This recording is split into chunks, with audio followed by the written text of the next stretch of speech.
அனைத்து தமிழ் உள்ளங்களுக்கும், அனைத்து சினிமா ரசிகர்களுக்கும் இந்த கடைக்கோடி தலைவர் சூப்பர் ஸ்டார் ரஜினிகாந்த் அவர்களின் தீவிர வெறியனும் தீவிர பக்தனுமாகிய ஜி. கார்த்திகேயன் திருநெல்வேலியின் அன்பான பணிவான வணக்கங்களையும் வாழ்த்துக்களையும் தெரிவித்துக் கொள்கிறேன்.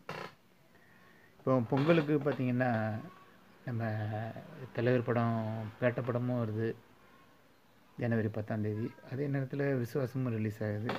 இதில் நான் சமூக வலைதளங்களில் நான் தீவிரமாக இருக்கிறேன். ஃபேஸ்புக்லேயும் இருக்கிறேன், வாட்ஸ்அப்லேயும் இருக்கிறேன். ஜி. கார்த்திகேயன் திருநெல்வேலிங்கிற பேரில். ட்விட்டரில் நான் சமீப காலமாக ஒரு ஒரு ஒரு 15 நாளாக நான் வாட்ச் பண்ணிக்கிட்டு இருக்கேன். பேட்ட ட்ரெய்லருக்கு அப்புறமும் விஸ்வாசம் ட்ரெய்லருக்கு அப்புறமும் பார்த்திங்கன்னா ரஜினிகாந்த் அஜித் ரசிகர்களுடைய மோதல்கள் மிக அதிகமாக இருக்குது. அது ஒரு ஆரோக்கியமானதான விஷயமாக தெரியல எனக்கு. இதை கண்டிப்பாக நம்ம தலைவர் ரஜினிகாந்த் அவர்களும் சகோதரர் அஜித் சார் அவர்களும் இதை கண்டிப்பாக ஏற்றுக்கிட மாட்டாங்கன்னு நினைக்கிறேன். ஏன்னா நம்ம தலைவருக்கும் அஜித் சாருக்கும் உள்ள ஒரு நெருக்கமான ஒரு உறவுமுறை நம்ம ரசிகர்கள் அனைவரும் அறிந்தது. இது நான் எல்லாருமே தலைவர் ரஜினிகாந்த் அவர்கள் இப்போ சினிமாவை விட்டு அடுத்த ஸ்டேஜுக்கு தலைவர் போயிட்டாங்க. இப்போ தலைவர் எப்படின்னா இப்போ அடுத்த கட்டமாக நாளைய முதல்வர், தமிழக முதல்வர் அரசியலில் இறங்கிட்டாங்க. அதனால் தலைவரை நம்ம வேறு லெவலில் தான் பார்க்கணும். தலைவரை நாங்கள் எல்லாருமே கொண்டாடுறது எங்களுடைய அப்பா அம்மாவுக்கு அப்புறம் நாங்கள் வணங்குற தெய்வமாக எங்கள் தலைவரை தான், எங்கள் தலைவர் ரஜினிகாந்த் அவர்களை தான் நாங்கள் சாமி மாதிரி கும்பிட்றோம்.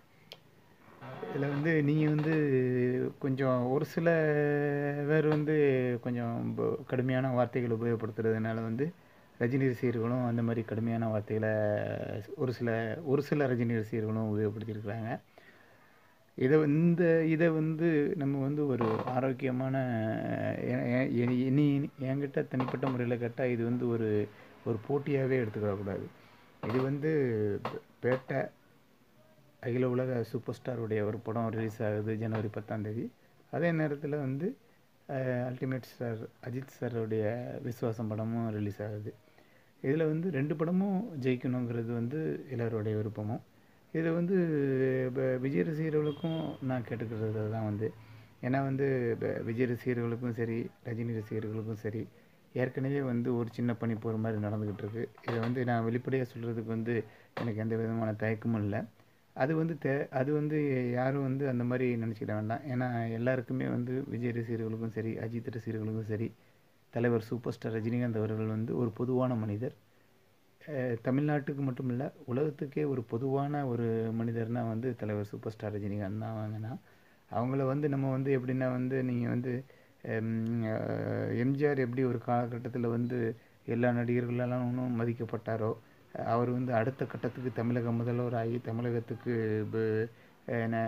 கொஞ்சம் நலத்திட்ட உதவிகள்லாம் செஞ்சாங்களோ, அதே மாதிரி நீங்கள் தலைவர் ரஜினிகாந்தை நீங்கள் பாருங்கள். இதை ஒரு போட்டியாகவோ பொறாமையாகவோ எடுத்துக்கிட்டு இப்போ ட்விட்டரில் வார்த்தையில் சண்டை போடுறது, பிற இடத்தால் தியேட்டர்களில் கொஞ்சம் ஃப்ளக்ஸ் போர்டு கட்டுறதுல கொஞ்சம் சண்டைகள் வர்றது இது உண்மையிலே இப்போ எங்கள் தலைவர், எங்களுடைய தெய்வமாக வணங்கக்கூடிய தலைவர் ரஜினிகாந்த் அவர்களும் கண்டிப்பாக விரும்ப மாட்டாங்க.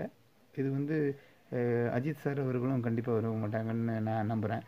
கண்டிப்பாக அதுதான் உண்மையாகவும் இருக்கும். இதுக்கு நம்மளே முற்றுப்புள்ளி வச்சுக்கலாம். அதனால் இதை ஒரு போட்டியாகவே யாரும் எடுத்துக்கிட வேண்டாம். ஏன்னா தலைவர் ரஜினிகாந்தோடைய ரேஞ்ச் வேறு, இது உங்களுக்கே தெரியும். இதை நான் உங்களுக்கு சொல்லி இது பண்ணணுன்னு அவசியம் இல்லை. விஜய், அஜித் இவங்கெல்லாம் தலைவருடைய சிஷியர்களாக நம்ம எடுத்துக்கலாம்.